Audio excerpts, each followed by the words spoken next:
Hello, welcome to This World. My name is Vikram Chandra. And over the next 1 hour, I'll bring you a comprehensive coverage of the week's biggest global stories. Israel was in the news all of this week. There were protests, there were politics, and finally, an announcement of postponement.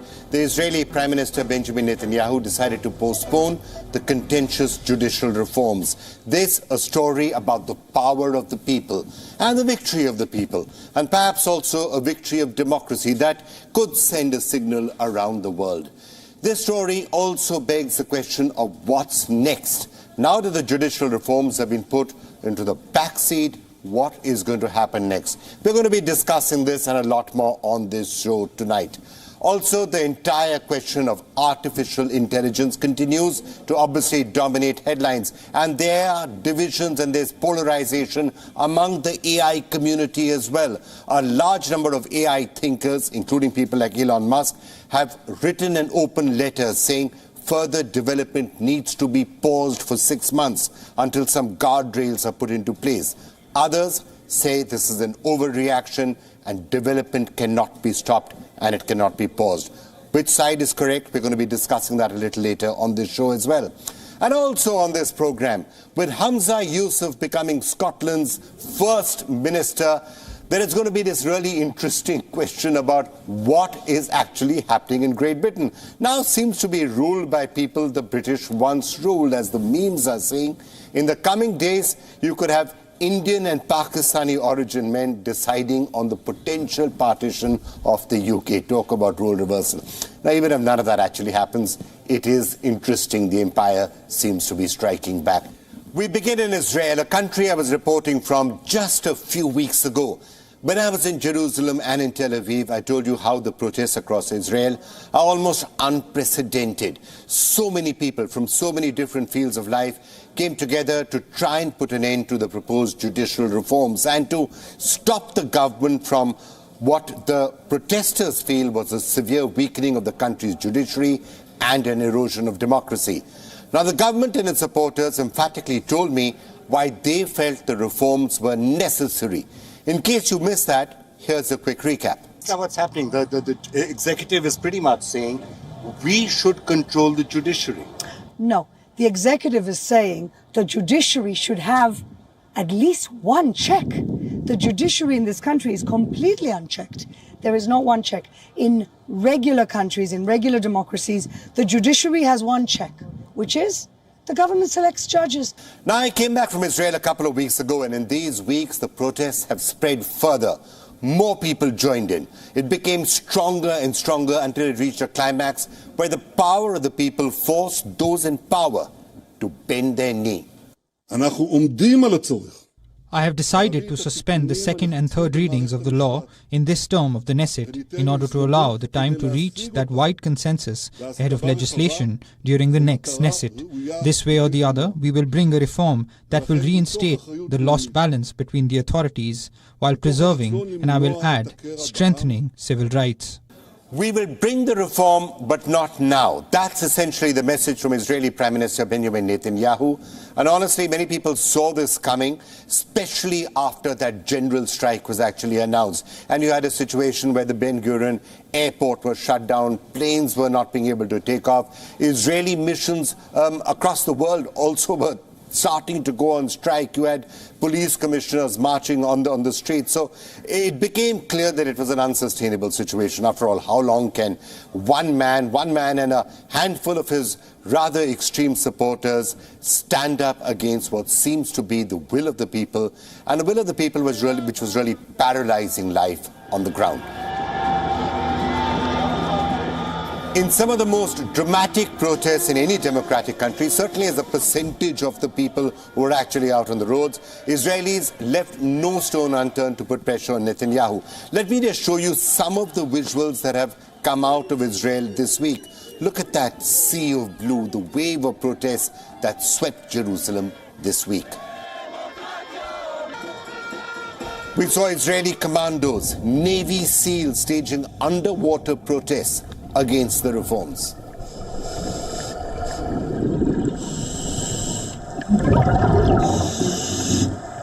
The people of Israel made this point pretty loud and clear, and their message reached not just the leaders at home, but also those outside Israel.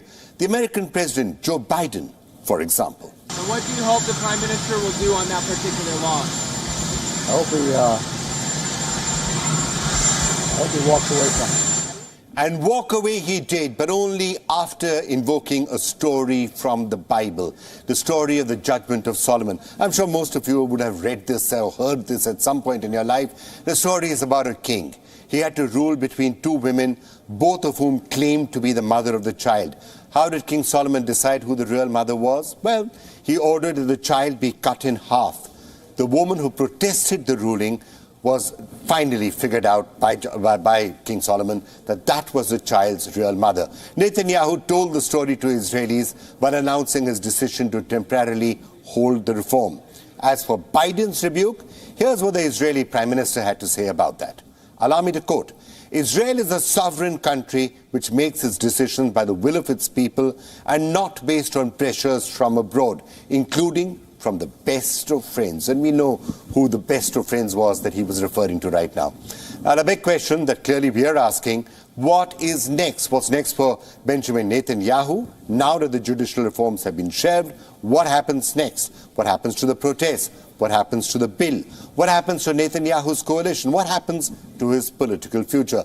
Well, let's try and answer some of those questions one by one. First of all, the protests. Well, they refuse to die down.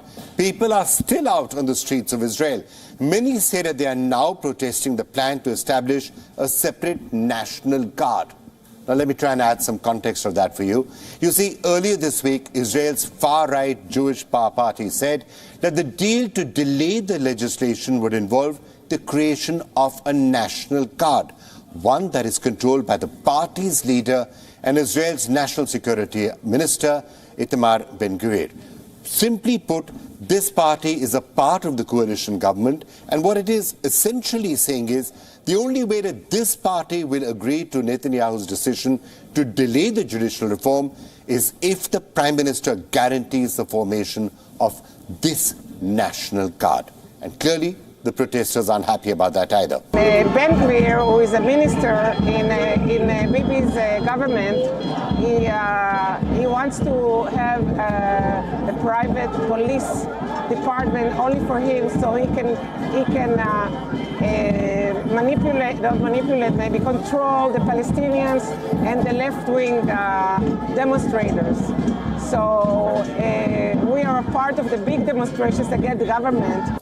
Now, question number two, what happens to the judicial reforms? Well, those reforms are very much alive. The reforms have been stalled, not cancelled. It's just a matter of time before the Netanyahu government pushes for clipping the wings of the judiciary once again. Now, when that's going to happen, no one knows, but they're very clear it is going to happen at some point. Now, question number three, what happens to Netanyahu's coalition? You see, the whole judicial reform idea was not really Netanyahu's brainchild, despite what it may seem like, given his ongoing probes and those questions around his particular personal future. The reforms were actually not on Netanyahu's personal priority list. The reform was one of the pillars Netanyahu's far-right coalition was built on. And now its survival depends on what will happen next to these reforms. If Netanyahu decides to shelve it for good, his coalition could potentially collapse. If he tries to view the coalition, Netanyahu's government faces the risk of collapsing in the face of protests. In short, it is a catch-22 situation that Netanyahu's office and his political future hinges on. So what happens next? It's a question that is also underpinned by a fundamental dichotomy that I heard a lot about in Israel, and that is also the growing rift between secular Jews in Israel and the ultra-Orthodox. Yes, there is a rift there. The only cleavages in Israel are not the ones that you keep hearing about between the Jews and the Arabs, or the Israelis and the Palestinians, or Israel as a country and some of its neighbors. There's also a rift between the secular Jews and the Haredim, the ultra-Orthodox. Now, the ultra-Orthodox have been given various concessions in the past. For example, they don't have to serve in the army, unlike all other Israelis. Many of them, they don't work, so therefore they're not paying taxes, but they're still getting allowances. And yet, they seem to be calling the shots. They're calling the shots in politics, as with the judicial reforms. And now they're calling the shots with things like the settlements in the West Bank. Now, this is a divide that we must turn our attention to, because that divide also underlines a lot of what is happening in Israel. And let's now bring in a special guest to answer this question, Anat Bernstein-Reich. She's the president of Israel Asia in the Chambers of Commerce, also been heading India-Israel in the Chambers of Commerce for a very, very long time. She's now joining us from Tel Aviv. Anat, thank you so much for joining us. A pleasure talking to you as always. Just tell us about these momentous few weeks in Israel. Do you think Benjamin Netanyahu was forced into taking the step after the general strike was announced? I think that it's not that he was forced, but he realized that there should be some better discussion, I would say, with the liberal base that was protesting. And for 3 months, his coalition government was rushing to make the reform. I mean, they call it reform. The protesters called it judicial revolution. So there was a point, it was Sunday night, when people spontaneously went out to the street after he fired his defense minister. And it was clear that there is anger, really anger within the people. It doesn't matter if they are right or left. It was beyond right or left, that there should be some wider discussion between the coalition, the opposition, to reach some more basic understandings and to cool down. Israel is getting into holidays soon. Next week we have Passover, then we have the Independence Day, Remembrance Day, and it was clear that this country cannot go like that further. He had to cool everyone down. Okay, so let me just understand what you said a little bit further. You said the liberals are unhappy with it, and of course they were unhappy with it, and for multiple reasons. But it also seemed to be escalating way beyond that. There was this general strike call, the largest trade union saying nothing is going to operate, planes not being able to take off from the airport, diplomats overseas saying we are going to be going on strike as well. So this seems to have almost escalated almost to a civil disobedience level, like Indian level, Mahatma Gandhi scale. That's the sense that we were starting to get. It's heading that way. Don't call it even civil disobedience. The extreme right call the protesters anarchists. They're not anarchists. They are protesting. And this protest went just beyond the judicial reform. It opened a Pandora box, a Pandora box that was closed for many years, because there is a friction between the religious, ultra-Orthodox party and the people and the secular base. And the secular base said, you're breaking the contract. We have unwritten contract that was put in the Pandora box. Okay, and for many years, the secular people said, we are carrying the taxes, we are carrying the defense load. Enough. You want too much, and we're not willing to give. And that's what created the big anger. So I sensed a bit of that schism talking to people in Israel. Look at, for example, the West Bank, some of the other issues that dominate conversation when it comes to Israel. Now, the settlements in the West Bank, for example. Now, quite often it is the ultra-Orthodox and others like that who are saying that we must have settlements in the West Bank, what they call Judea and Samaria. Let's have settlements there. And then the temperatures get raised, which is okay. But then if there's warfare or there's tension or the shooting starts, then they aren't necessarily the ones who are facing it. It is people in the IDF and others who will be facing the brunt of that. Exactly so. We need to understand that the ultra-Orthodox community follows the Bible. And according to the Bible, those territories also belong to Israel. So they truly believe that it's okay for them to live in the settlements and in those territories. However, those territories are now belong or are held by the Palestinian people. And there is friction between those two communities that the IDF is need to take care of. So that's another friction. And we need to also remember that the month of the Ramadan started this week.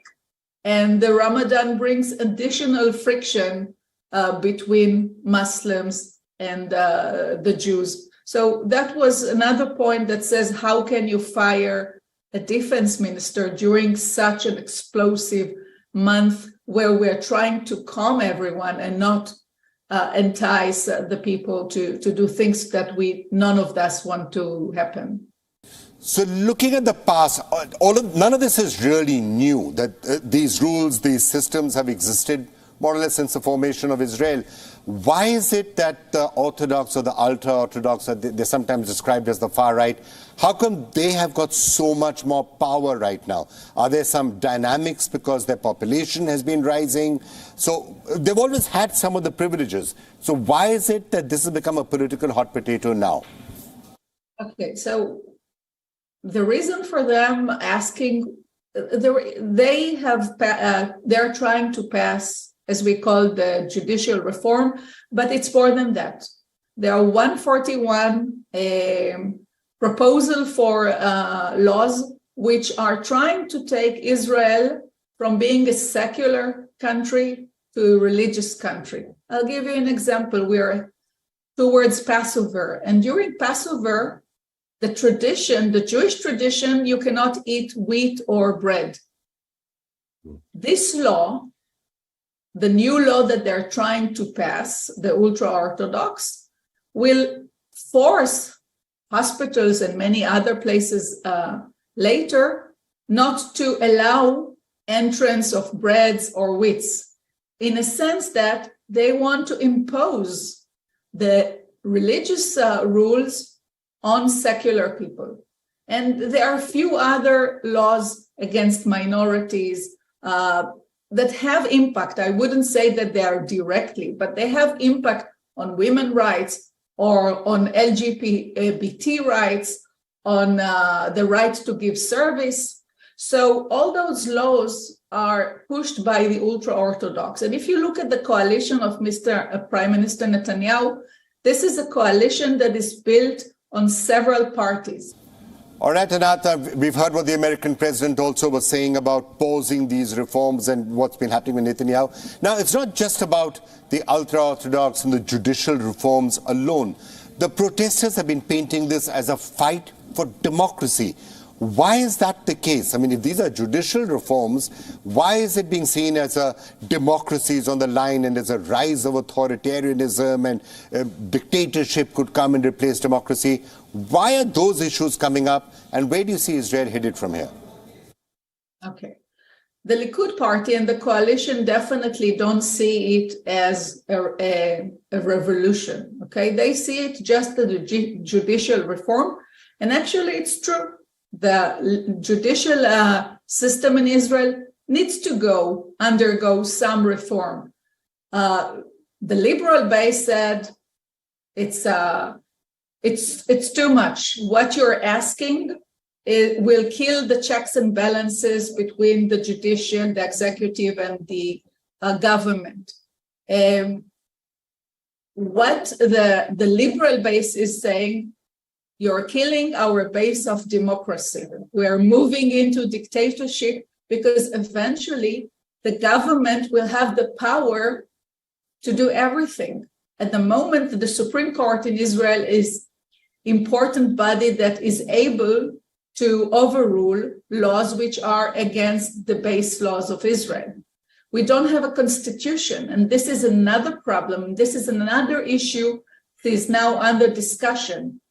In 1950, when India had its constitution, Israel was supposed to get its constitution as well, but then it was delayed over the years, and we did a few base laws, but we never got into a full constitution that says that we are democratic, equality, etc., etc. But would I be correct in saying that as of the immediate present moment, there's no threat to the Netanyahu government or whatever may be happening around here? He did get a vote, he passed a vote of confidence, and it's going to be a very, very tricky situation to going ahead. But is his government secure? Is the government safe? Or do you think the dynamics are such that even the government could be at risk? I think that his government is, of course, there was friction at the moment. His government will continue for the time being. You know that this is the 5th election in the past 5 years. Each year we had one election or two. But it seems that still this government is strong because it has a majority of 64 to 56. We are a parliament of 126. So they will pass few laws. They will be milder. I hope that they will be able to reach some understanding. The big law that everyone talks about is the appointment of judges, the committee, and the president of Israel. Like in India, we have a president which is beyond the party or the sides. So the president invited both parties, both sides, the coalition, opposition, to sit, discuss, and try to find a solution that will strengthen our democracy and will keep the checks and balances and will calm down, because what happened here in the past few weeks, it's really unpleasant. Pleasant is an understatement, of course. All right, Anat, thank you so much for joining us with that particular perspective, and we'll keep a very close eye on whatever's happening in Israel in the weeks and months ahead. Anat Bernstein-Reich, thank you so much. All right, let me now turn my attention back to what's clearly my number one focus this year, artificial intelligence. And if you think I'm starting to get a little bit obsessed, frankly, you should be getting obsessed too, because it is the single biggest and perhaps the most dramatic story of the year. It is getting attention, but it is still not getting as much attention as it should.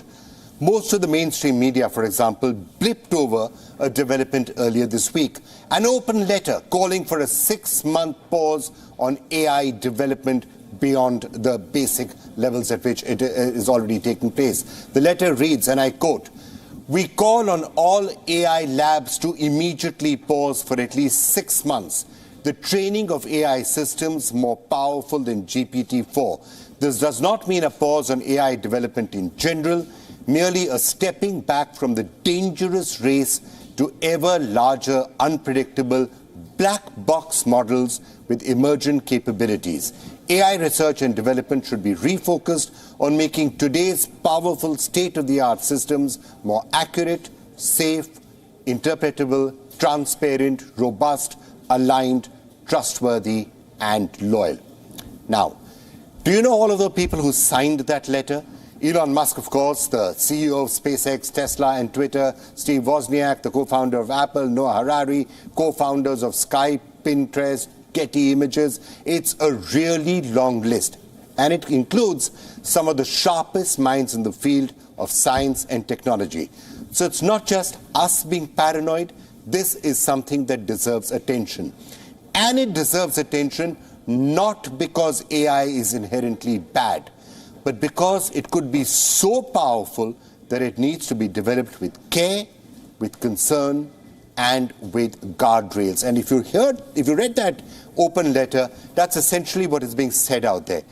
Continue to develop it, but black box systems where you're not completely sure what is happening, and systems that can have emergent capabilities. That means it can start thinking for itself. It can do things which you can't predict. Be careful about those. Don't do those until we have put safeguards into place. That's essentially what the open letter is asking for. But if you watch our interviews with people like Nick Bostrom, there was one major reason for concern, and that's the Skynet sort of an eventuality, and you know how it goes. Artificial intelligence becomes artificial general intelligence. That artificial general intelligence becomes super intelligence, way more intelligent than human beings. It gets so many capabilities that it could wipe out mankind. You know, that sort of a situation. It's the standard threat. But that's not the only threat. Many of you have read Yuval Noah Harari, and it's another sort of a person who's now coming out and saying you need to think this through. He's considered one of the finest historians of our time, one of the best minds, as some people would say. Now, earlier this week, Harari wrote a piece on AI, artificial intelligence. In that essay, he argued that AI will be the end of us, but for a very different reason from what Bostrom wrote in Superintelligence. Harari began by asking the very same simple sort of questions that all of us have been asking for a while. Imagine that as you're boarding an airplane, half the engineers who built it tell you that there is a 10% chance that the plane will crash, killing you and everyone else on it. Would you still board it? Now, let that thought sink in. And as you're letting that thought sink in, remember that to some extent is what's happening right now. That open letter I was talking about, these are the people who developed AI. They are some of the most profound thinkers on AI. And they're writing open letters saying, this is so powerful, this is so strong, this is so major, it could potentially be an existential crisis. So you need to pause it, we need to think about this. Look at what Harari is saying. Harari cites a recent survey where 700 top academics and researchers working on AI were asked about the future risks associated with AI. Half of those surveyed, 50%, said there is a 10% chance that AI could lead to human extinction. Scary, right?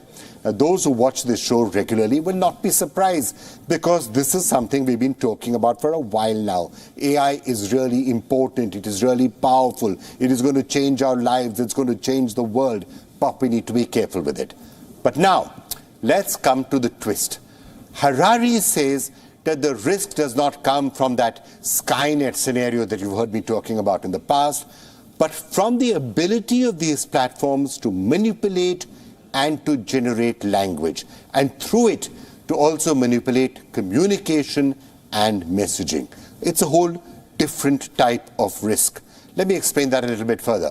Harari asks, what happens when AI starts writing virtually all stories, writing laws, writing books, writing policies? What happens when AI starts writing lyrics, painting pictures, creating art? What happens when AI starts painting an image of the world, one that it wants us to see? Not the whole world necessarily, not the real world, but AI's version of the world. You know, it could be a biased version. What happens next? The answer, simple. We humans will end up changing. Why? Harari argues that we humans in general are very easily manipulated. And hey, if you've been on social media, you know how easy that is. So Harari writes, and I quote, humans often don't have the direct access to reality. We are cocooned by culture, experiencing reality through a cultural prism. Our political views are shaped by the reports of journalists and the anecdotes of friends. Our sexual preferences are tweaked by art and by religion. That cultural cocoon has hitherto been woven by other humans. What will it be like to experience reality through a prism produced by non-human intelligence? For thousands of years, we humans have lived inside the dreams of other humans. We have worshipped gods, pursued ideals of beauty, and dedicated our lives to causes that originated in the imagination of some prophet, some poet, or some politician. Soon, we will also find ourselves living inside the hallucinations of non-human intelligence, unquote. I mean, look, I love Harari. The way he writes, nobody could have put that better. Not even AI could have written that better than Harari did. So let's hand it to him. Now, the question he's asking is, have we handed over the power of manipulation to AI?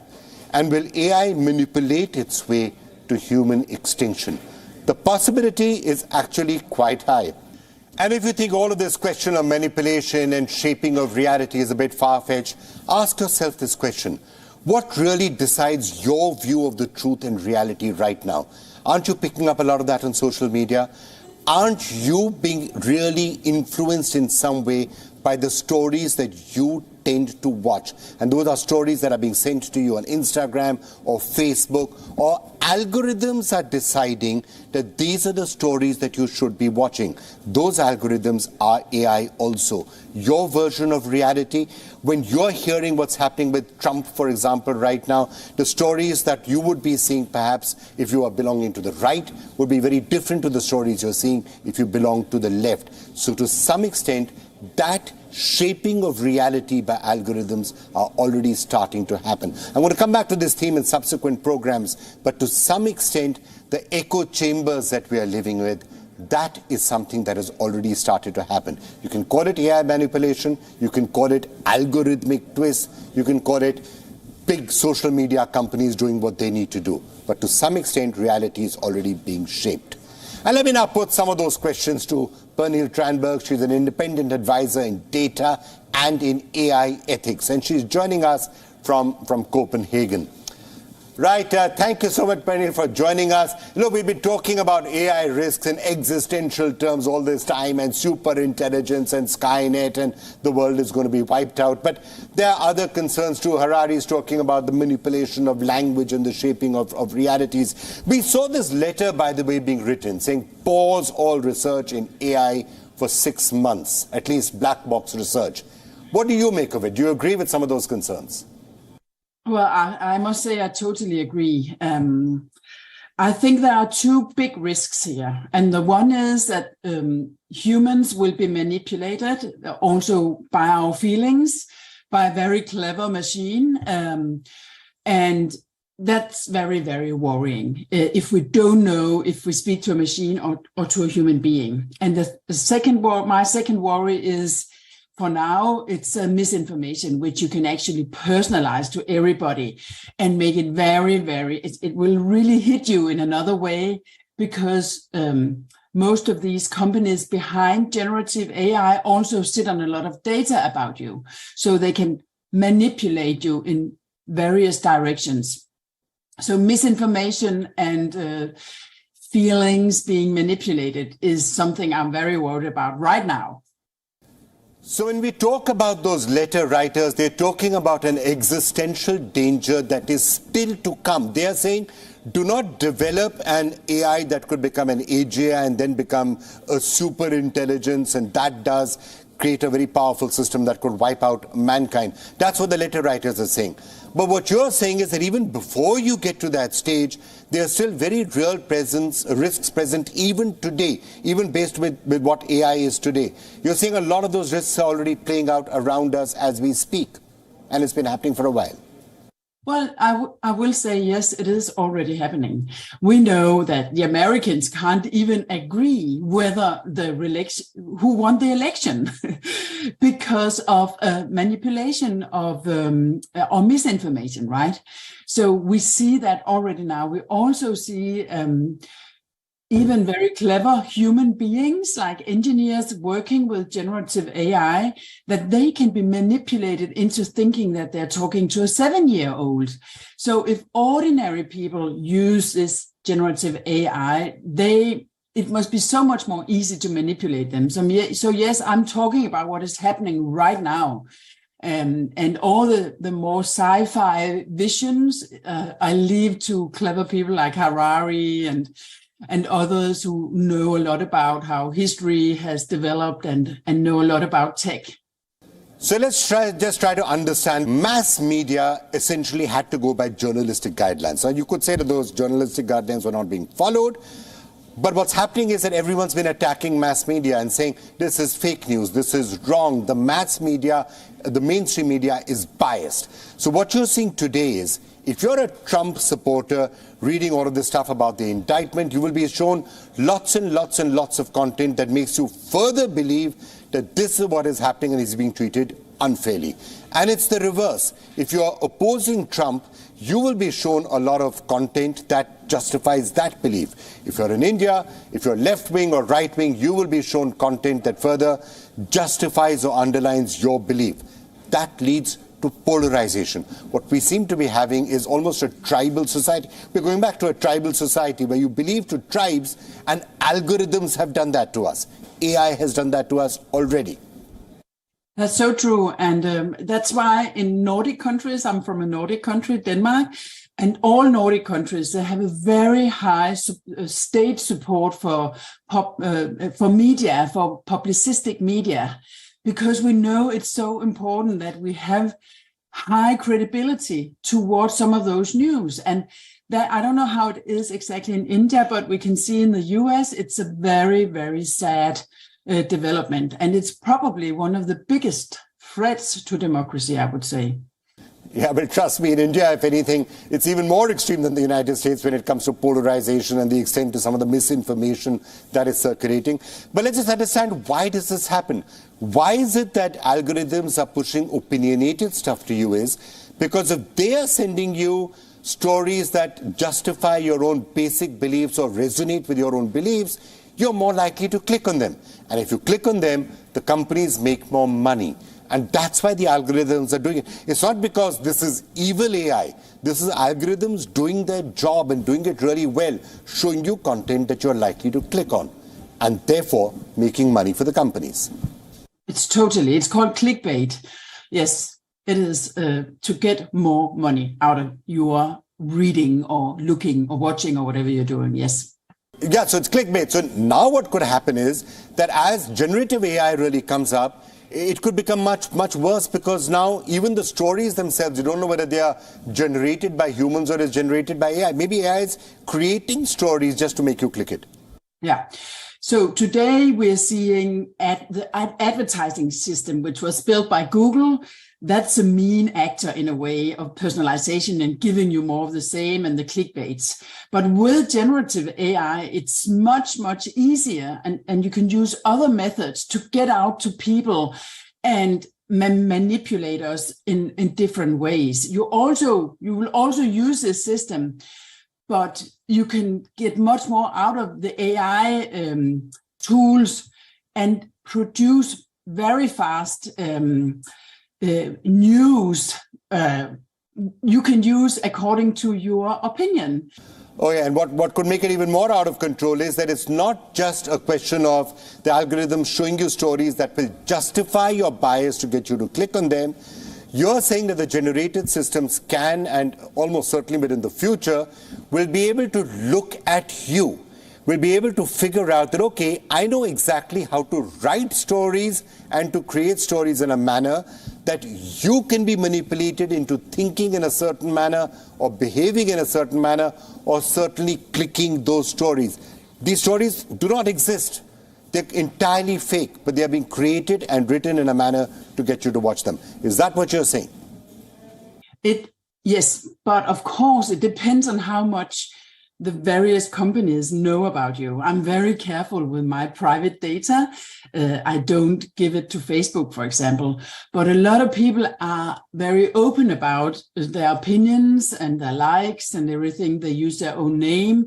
So it's mainly those people, which is the majority, who have given away so much data about themselves that you can personalize it very direct to them.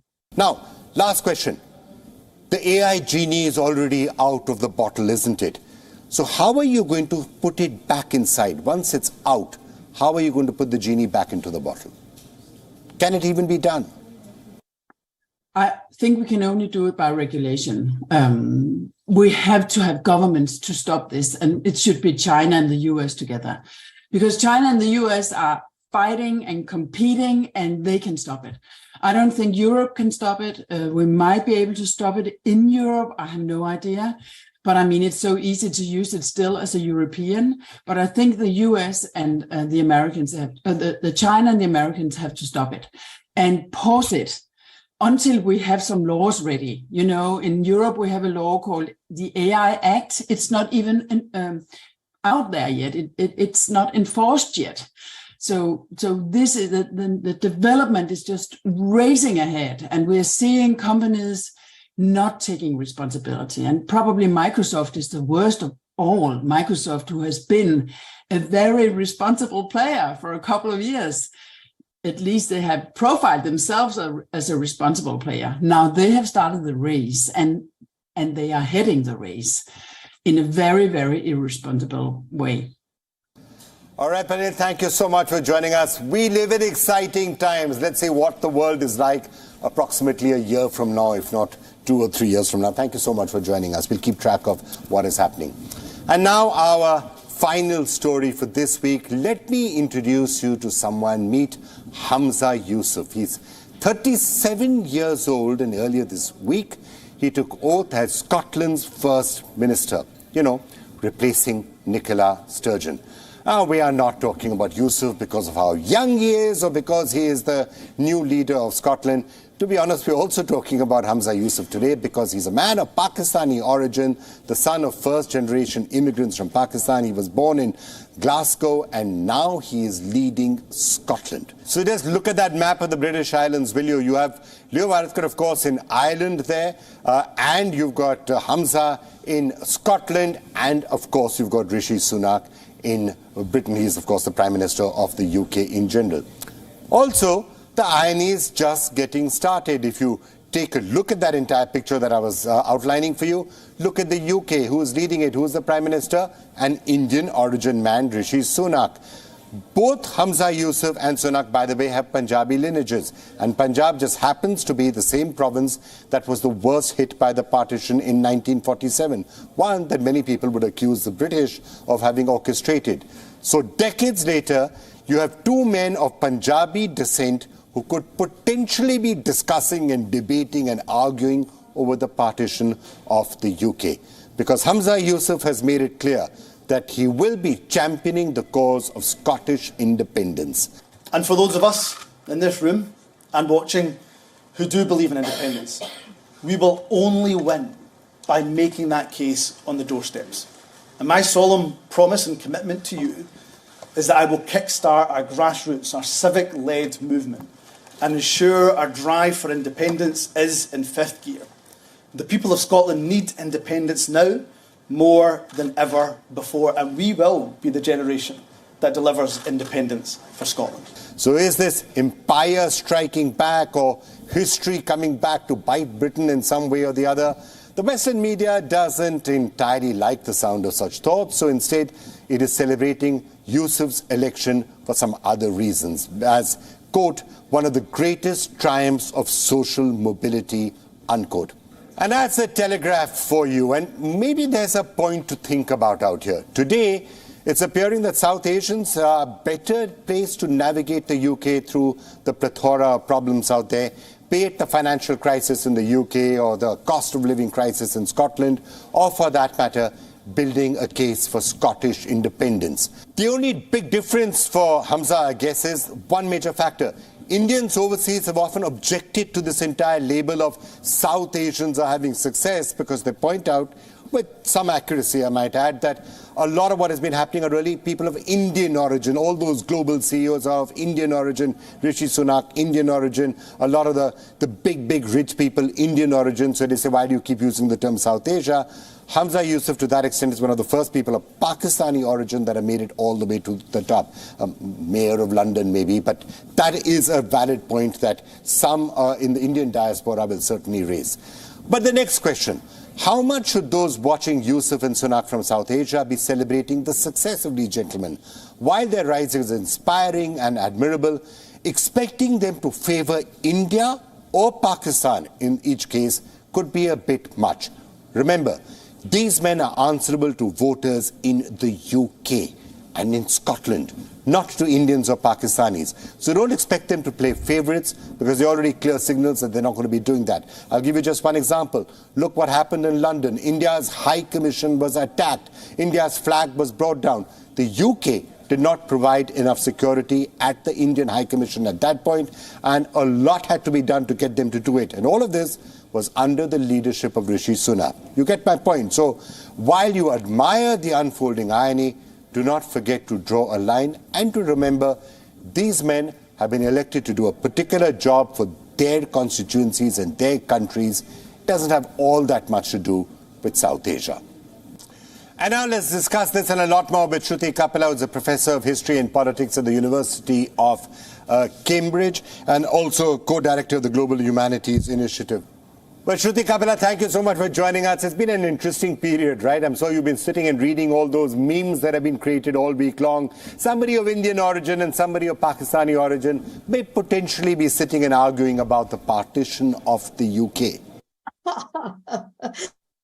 Well, of course, I mean, it's actually an Amar Akbar Anthony moment is my favorite meme, because you have a Hindu and you have a Muslim, and also in Ireland you have a Christian from Goa. And really the fate of the union is really in South Asia's great secular tradition. And you could say the empire has truly struck back. And I think it's fascinating to see, I mean, not to make too political a point, it's fascinating to see the multicultural arrival at the top table in British politics. And you also have Sadiq Khan, the Labour mayor of London. So you have, as it were, the top, as it were, positions of political office in a very natural way, almost, it seems. Of course, it's been a struggle, I'm sure, for these communities to get to the top table. But it feels like a real moment of maturity, despite the fact that there are a large number of crises going on in British politics. It feels like a moment of celebration and even, I would say, maturity. And it's also a bit sad, because I grew up in India, to see that actually it's the opposite. We seem to be less multicultural, less diverse in our political offices in India, whereas Britain now seems to have gone the other way. Just taking that point up about Rishi Sunak becoming the Prime Minister was interesting by itself, but for Hamza to become, the First Minister of Scotland is actually quite dramatic, because Scotland is not as diverse a nation as, let's say, England is. It's 96% white, Scotland. So for them to pick somebody of Pakistani origin as the First Minister is quite interesting. How did it happen?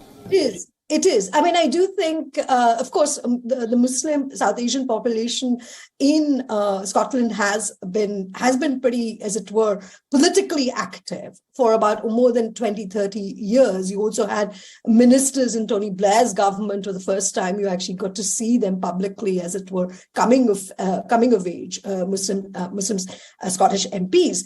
But I think it's a different history of race from America. I think in America, I mean, I've lived and worked in America, where I think it's a much more institutionalized, not just, I mean, I'm not saying there is no racism in this country, but I think the fact is that the history of slavery is very different and in America versus here. But here, the whole polity is much more post-imperial. It comes from, as it were, the British Empire decolonizing. And of course, Hamza is from East Africa. So he comes from a double migration out of South Asia, where you had South Asian Sikhs, Muslims, and Hindus going to do the work of empire in the early 20th century. And in fact, it's the 50th year of the expulsion of South Asians from Africa.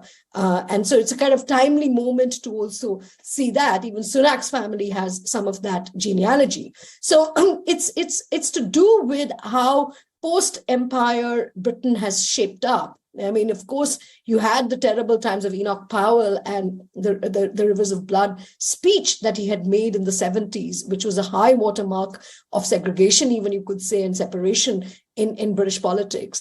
But I think here my bias might come out, because I came to Britain to study in the late 90s, and it was really a moment of great opening in British culture.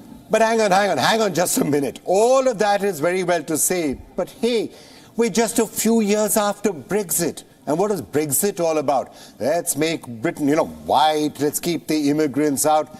That certainly seemed to be the logic of Brexit, wasn't it? And now, here you have a situation where all these years after Brexit, suddenly all the people who are leading the UK or leading Ireland or leading Scotland are people of colour, people of South Asian origin. So isn't it that there's a certain irony in that as well? Well, Brexit has been about Europe, and it's still not resolved. And I think whether it is Sunak or Hamza, they will be working that through. I mean, in fact, the question of the union is a serious one at this point, given that the SNP Hamza's party has been demanding another referendum for the separation of Scotland from from, as it were, the union. But I think just to say that actually Brexit has been more about European issues rather than South Asian or more global ones. After all, the drive against immigration and even asylum, sometimes some of the most brutal policies of late are being prosecuted by a second-generation Indian, i.e. Suella Braverman, the current Home Secretary. So I think it doesn't mean that just because you are non-white, you're necessarily going to be progressive. But Hamza's election is a big achievement, especially as you say, it is a minority in every respect. It's a minority who has come to power. And I think that's what I yearn for India. When is it that India will have a real minority popular leader in its midst ruling it? And not simply, I mean, Dr. Manmohan Singh was there, but winning popular office. But winning popular office. And I think that will, since we talk so much about India's, great multicultural democracy, it's time India showed a little bit more diversity in its political power. All right, Shruti Kapila, thank you so much for joining us with that perspective. Thank you so much for being with us. And that was This World This Week. We hope you liked the show, and we will see you again next week. My name is Vikram Chandra, and you're watching This World on WION. World is One. Bye for now.